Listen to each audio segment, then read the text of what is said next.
Bismillahirrahmanirrahim. Assalamualaikum warahmatullahi wabarakatuh. Baik lagi di channel Rusdi Akbar Junaidi. Di kesempatan kali ini saya akan mereview sebuah buku yang berjudul Komunikasi Pemasaran karya Reddy Panuju. Berikut bukunya. Jadi di buku Komunikasi Pemasaran karya Reddy Panuju ini membahas tentang pemasaran sebagai gejala komunikasi dan komunikasi sebagai strategi pemasaran. Di buku ini terbit tahun 2019, diterbitkan oleh penerbit Pranada Media Group Jakarta. Jadi buku ini ditujukan untuk mahasiswa, dosen, maupun praktisi di bidang marketing communication.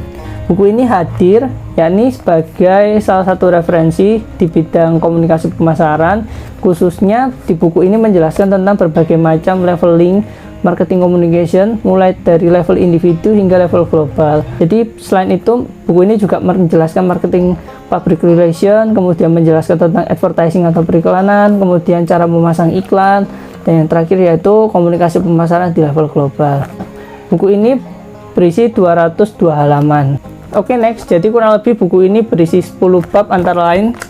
Yang pertama ini tentang pendahuluan, yaitu yang membahas tentang pengertian pemasaran modern, kemudian pentingnya komunikasi dalam pemasaran, prinsip-prinsip dasar strategi komunikasi pemasaran, dan terakhir tentang konsep komunikasi pemasaran. Baik, di bab kedua ini terkait dengan komunikasi pemasaran level individual, membahas tentang bisnis level individual, pentingnya komunikasi antar pribadi, kemudian proses komunikasi antar pribadi, yang terakhir faktor-faktor yang mendukung keberhasilan KAP. Di bab ketiga ini membahas tentang komunikasi pemasaran level kelompok. Pertama, pengertian kelompok, kelompok sosial, karakteristik kelompok sosial, kemudian mencermati karakteristik kelompok untuk kepentingan bisnis atau pemasaran, prinsip-prinsip komunikasi pemasaran level kelompok, dan yang terakhir implikasi pemasaran kelompok.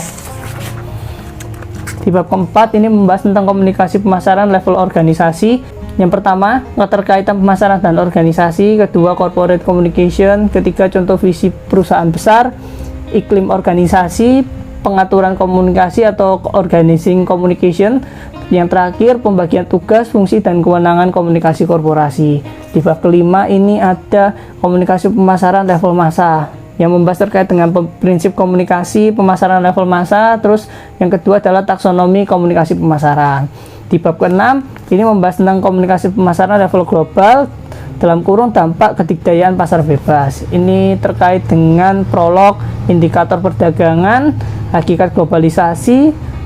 Selanjutnya ada multinational corporation, efek globalisasi terhadap pekerja Amerika, review problem pasar bebas, dan yang terakhir ironi negeri agraris. Di bab ke-7 membahas tentang public relation. Ini terkait dengan pengertian dan konsep public relation, kualifikasi SDM public relation, kemudian struktur organisasi PR, krisis public relation, dan yang terakhir fungsi dan tugas PR.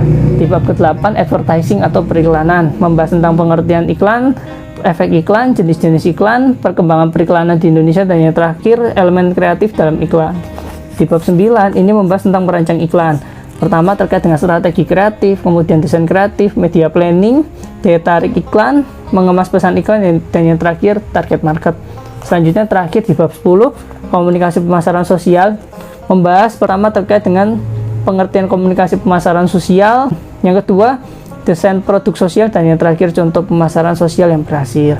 Selain itu, terdapat juga glosarium, daftar pustaka, dan tentang penulis. Jadi buku komunikasi pemasaran ini ditulis oleh Reddy Panuju untuk menjawab bagaimana menciptakan imajinasi kebutuhan tersebut.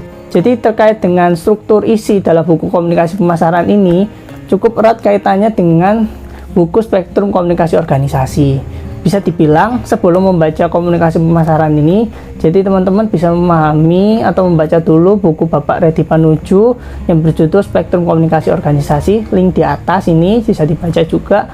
Nah, setelah itu teman-teman akan bisa memahami bagaimana spektrum komunikasi organisasi ini diterapkan di komunikasi pemasaran. Jadi di luar pembahasan terkait buku ini, sebelumnya saya punya pengalaman kerja sebagai marketing communication.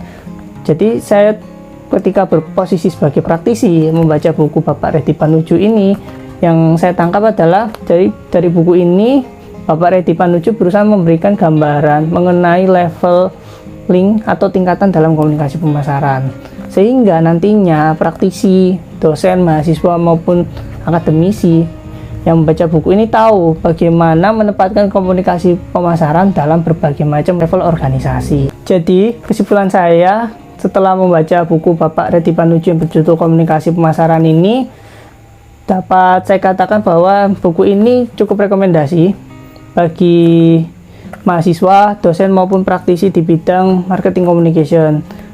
Jadi, rekomendasi yang bisa saya sampaikan di sini adalah buku ini memberikan wawasan terkait dengan komunikasi pemasaran dalam berbagai level, mulai dari level individu sampai dengan level global. Tentunya ini menjadikan sebuah helikopter view bagi praktisi marketing communication dalam memahami market dan juga strategi pemasaran. Khususnya adalah di buku ini memberikan berbagai macam contoh kasus yang mengurai terkait dengan ide-ide kreatif untuk persuasi yang nantinya bisa dijadikan sebagai salah satu referensi oleh praktisi markom dalam menjalankan tugasnya sehari-hari. Jadi cukup sekian video kali ini. Apabila ada yang ditanyakan dan juga ada request untuk bedah buku, bisa komen di bawah. Jangan lupa untuk teman-teman yang berminat beli buku Komunikasi Pemasaran karya Bapak Reddy Panuju, bisa dibeli di toko buku terdekat maupun online shop kesayangan teman-teman. Wassalamualaikum warahmatullahi wabarakatuh.